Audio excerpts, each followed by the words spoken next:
So guys, I think it's time we get a new dinosaur. Welcome back everyone to Create Dinosaurs, episode 47 I think it is, where that is right, we're gonna be getting a new dinosaur. Finally, it is like almost episode 50 and I think we have a total of about 8 species here. Actually, no, that is a lie if you include the bug house, which isn't really dinosaurs to be honest. I mean, what do I even call you? But we are going to be expanding our little park once again with a new dinosaur, and I am thinking, I put a lot of thought into this. What dinosaur should we be working to get next? Do we perhaps go with another flying dinosaur to go in the aviary? Or perhaps another carnivore such as the Spinosaurus, which you guys have been requesting a lot in my comments? Or maybe even another monster of the depth? It's a Therizinosaurus. Obviously, I really love the claws on this thing. Look at that. That's right. Our next dinosaur is the Therizinosaurus. And I have put a lot of thought into the decision of why I want the Therizinosaurus. And the main reason why is because there is a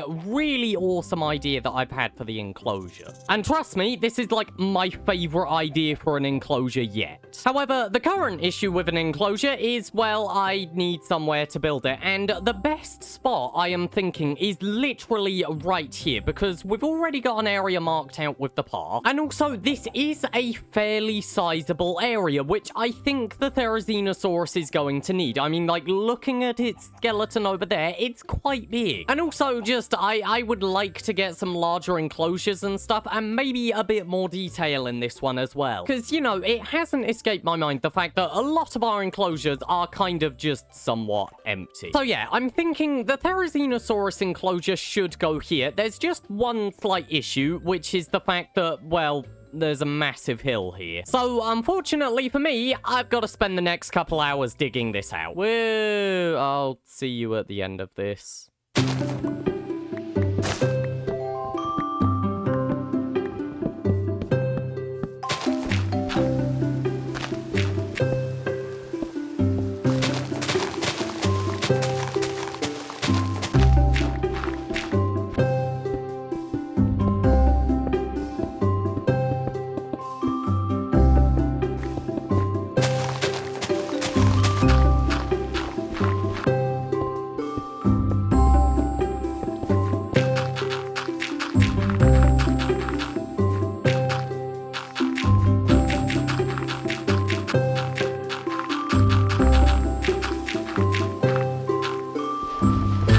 Chocolate whilst I wait for the rain to stop so I can record the next bit.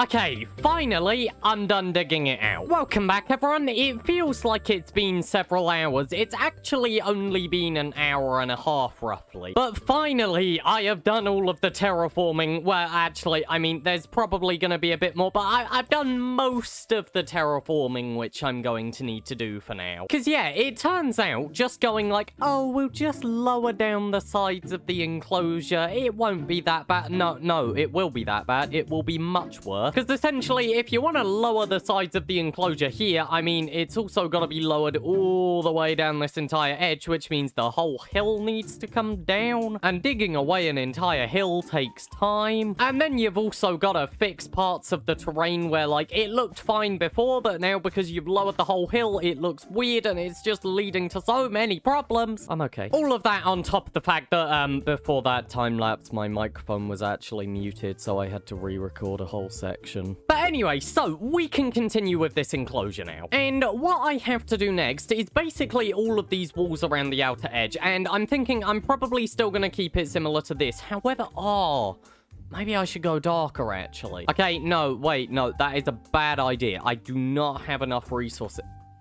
Oh, but it would look better. I might make it darker. That is not a promise. But yeah, so I need to do all of the walls around the edge of this enclosure. But then, of course, I've also got to actually, like, fill in the enclosure. And there's a lot of decoration opportunities here. Because doing some research on the Therizinosaurus, it appears to live in forests, which is good. That's sort of what I was hoping with the ideas that I've got for this enclosure. But the thing is with forests, not only are they incredibly difficult and incredibly slow to actually build in Minecraft, but also they are absolutely terrible for the pathfinding of the dinosaurs. I mean, look at the fact that all the Brachiosaurus and Diplodocus love hanging out by this tree. I don't know why they do this. They've been doing this since I put them here. I even moved them in the middle of last episode's recording. Like, I put them all back out over in the plains, and you know what they all did? They moved back over to this tree. They all love standing here. I don't know why. And I would move them all away again, but they just come back to this spot, so I've given up. There's all of you guys in the comments going, "I'll put food in your feeders because the dinosaurs are starving and everything." You know why I don't put food in that feeder? It's because they get stuck here and they never eat it. Sorry, I'm getting off topic again. So yeah, basically, I need to do a forest enclosure here, and I would love for this to be a super dense forest. I'm just really worried that the pathfinding of the Therizinosaurus is gonna go so buggy with it. Now, there's also the fact that I'm probably gonna need to redo a bunch of this terrain with details like this. You know how we've got coarse dirt here and everything? That would be a really good detail to put in the forest as well. And yeah, the reason why I was considering a darker wall around the edge is because it makes it feel like it's a much sort of deeper forest and everything. You get that lower tone because, of course, there's a much less light coming through.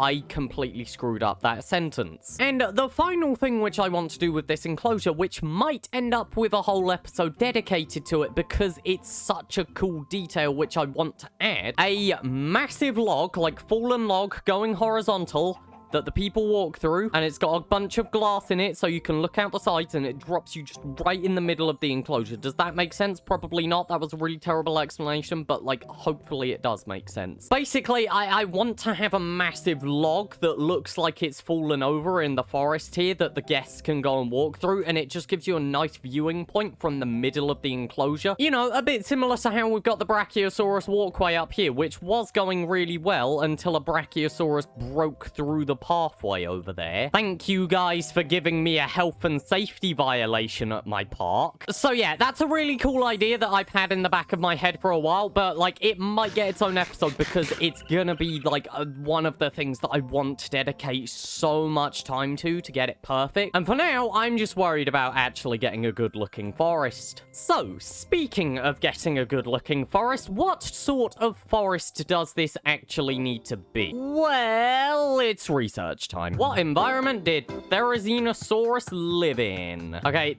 there's a lot of words here which I do not understand. I'm seeing a couple mentions of swamps and everything. Like, it may have had a similar environment to this thing. What is this thing? It is a grassland. That's not a swamp. You know, I stumble across a lot of very interesting websites doing this research. Okay, this is what I need though. Warm and humid environment. So is it gonna be similar to the Spinosaurus enclosure in a way? Because yeah, like forests and swamps, a lot of lush vegetation. I should get some of the vegetation from fossils and archaeology. Okay, so it was very, like, not good research, but I got something. Basically, dense forests and something that feels like it would be in a humid environment, which makes sense with, like, mangrove, but I don't think mangrove is the sort of thing we're looking for. We might want to maybe look into getting some mud, though. And also, I really like the idea of maybe going and using some of the fossils and archaeology plants a bit more. You know, the ones that I always forget and end up ignoring. Stuff like this, maybe. The sort of ferns which we put in this enclosure. Why is this open? Like, yeah, maybe these ferns would be a good inclusion for it. Moss as well could be very good for texturing. And as for trees that we can use, I'm not entirely sure because, I mean, like, there's a lot of different options in Biomes You'll Go and, like, all of the other mods that we've got, but, like, I don't know if any of them really fit. I feel like something tall, so, like, maple, probably not. Zelkova could be good, but I don't think it's the right environment. Maybe holly trees or something? I mean, again, it's not the right environment, but it might just look correct. Ooh. What about ebony tree? No, ebony trees aren't a good idea. I mean, maybe, actually, because, I mean, looking at them over there, that is kind of what we want. I think my conclusion here is I'm not entirely sure. However, I do at least have enough information to start doing some work. Like, I can do all the texturing on the floor, at least. So, I think what I'm going to do, I'm going to get to work on stuff like that, but whilst I'm doing it, I'm definitely really going to need to think about what sort of trees to include here, because I'm quite stuck on it. But for now, we at least have a starting point to go off of. So once again, I'll see you when all of this is done.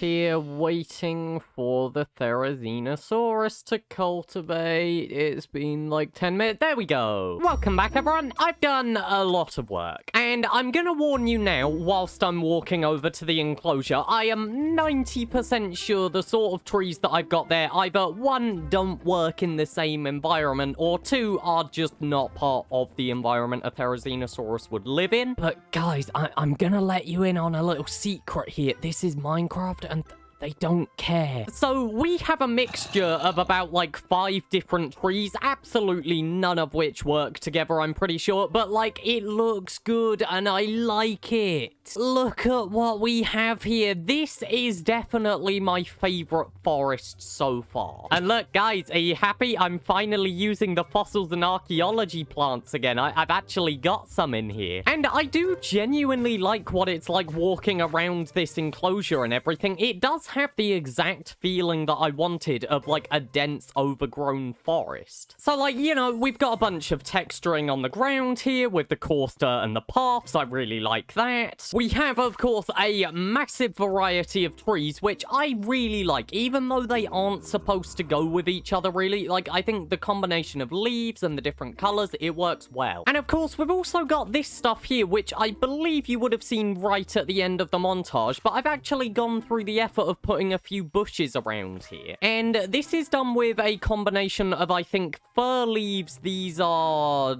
pine leaves? And then these ones here, they look like oak leaves. They're actually orchard leaves, which I believe have an identical texture. And yeah, they just work surprisingly well when you pile them up like that. And I really like the look of it. Now, there is another detail which I was thinking about adding, and I haven't done it yet, and I'm not entirely sure if I will do it. But maybe just to add a little bit of texturing and sort of world building to this environment, I'm wondering if I should strip a bunch of the logs on some of these trees. Both, again, to look a bit like texturing, but also, of course, like the Therizinosaurus, it's got massive claws here. And in my mind, I'm not sure if this is actually true, but like, it would probably sharpen it, right? You know, the same way that a cat will scratch a tree or a post or something in order to sharpen its claws. Maybe the Therizinosaurus does the same. But of course, because this is like Big Claws McGee over here, obviously, when he's scratching the trees, he's gonna be like tearing the bark right off of it. So I'm just thinking it might be a fun detail to just go around some of these trees and just like randomly strip some of the logs on it as if the Therizinosaurus has come along and used it as a scratching post. However, I'm not entirely sure on that decision yet, which is why I haven't done it. So it might get left until like next episode maybe, because we're going to be working on this enclosure still next episode. However, I think it is finally time. We are going to go ahead and put down our Therizinosaurus egg, and I'm not entirely sure if you get tamed immediately when I'm standing here. I think the options are either you get tamed immediately, or I need to feed you whilst you're still young, or I need to use the whip, and I don't want to do that. So I guess I'll just sit next to this guy for the next like minute and a half probably. I wonder, are you gonna like speed up if I put a bunch of torches around you, or are you just gonna cook? I don't think that's actually doing anything. Okay, let's remove this little summoning circle. Right, come on, mate. You've got to be getting close soon. Are you gonna do the egg dance? Do you do the egg dance at like 90%? There we go. Come on, we're doing a little boogie. Please, I'm really excited to see this one. I want to know what you look like. Come on, hatch, hatch, please. I'm running out of breath. Please, hatch, guys, dude. You immediately destroyed my environment. I'm gonna be honest, that's not very nice of you, mate. Have you got little claws yet, or do they take time to grow? Oh, they take time to grow. Oh, you're so loud. Okay, right, hold on. Let's see. Are you tamed? You are, and you're a female. Okay, and your order item is a stick. That's nice. I have plenty of those. And, dude, I'm gonna feed you, like, right now before you... Oh, you want a little hug or something? Ah! Oh, look at this little dude. He's got his whole place to himself. Are you gonna eat this flower as well? Are you just gonna go around and eat all of my flowers? I wonder, should I go and put, like, a bunch of sweet berries around or something? Maybe you would like eating those, and I wonder if they would stay around as well. What? Oh my gosh, can we get a Therizinosaurus claw? Hold on a second. Wait, is that possible? Can we, like, shear the claws off of a Therizinosaur? I mean, I don't see anything other than, like, the bones, but, like, would that actually work? I mean, I'm tempted to find out when you grow up a bit and stuff, but I'm also really scared that I'm gonna accidentally make a permanent change to you. Can any of you guys tell me in the comments what happens if you shear a Therizinosaurus? Hi, May, are you looking over? Do you want to see the little baby? Look, he's over here. And also, whilst we're on the topic of comments, I need name suggestions for this guy. So if any of you guys have any ideas for what to call a Therizinosaurus, leave them in the comments below. You're a little cutie, aren't you? Ah, you're just adorable. However, with that, I think we're done for this episode. I know, it's a little bit of a shorter one and everything, but I feel like we've got a lot of progress done, and I do really like what we have here. And next episode, we're not going to leave this enclosure. We are going to get to watch our little Therizinosaurus grow up, because I think we're going to build what might be the coolest viewing area yet. Like, you know, the Brachiosaurus walkway, that was quite fun, but I think what we're going to put here, the massive log which you can walk through, I think the massive log walkway is probably going to be my favorite. And as you can see, I have left a spot here clear for it. But yeah, so with that, we are done here for this episode. Where has my little Therizinosaurus gone? Hello? Oh, you're over here. Okay. But with that, I think we're done for this episode. So hopefully you have all enjoyed. And if you're excited for the next inclusion on this enclosure, stick around because I'm really excited to build this one.